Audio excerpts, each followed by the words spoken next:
এ দেখো এখন সন্ধ্যাবেলা ঘড়িতে বাজে রাত 8টা, সন্ধ্যা না, রাত প্রায় হতে চলেছে।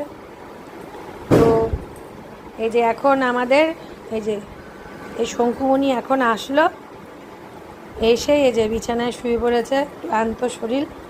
আর এদিকে শ্রদ্ধা ওর বাবার কোলে বসে আছে। এখন আমরা বেরোবো রেডি হয়ে। আমরা কটা দিন পুজোয় যখনই বেরিয়েছি তখনই ঠিক বেরোনোর সময় আমাদের এই যে এই পুচু হাজির হয়ে গেছে। ও জানে বাড়িতে কেউ থাকবে না, ঠিক সময় না গেলে আমি খাবারটাও পাবো না, তাই তো? হ্যাঁ পুচু, তাই তো, তাই তো।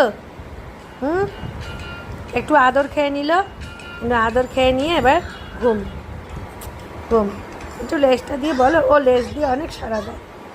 ও চুনু বানা বাবা, ও তো খাবা না, আমরা বেরোবো।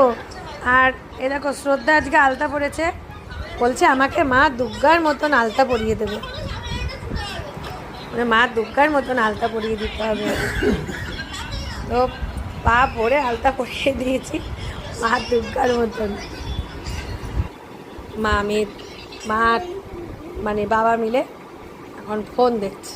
এবার আমরা বেরোবো। এই দেখো আবার ও দেখে কি করছে, ওই দেখো ধরবে। এই দিদির পা ধরো, দিদির পা ধরো, ধরো ধরো ধরো ধরো ধরো ধরো। খুব দুষ্টু, কুচু কুচু কুচু। পায়ের উপরে শব্দ হলে ও জড়িয়ে ধরে পাগুলো, তাই না বাবা? পায়ের উপরে শব্দ পেলেই হয়েছে, পা গিয়ে জড়িয়ে ধরবে।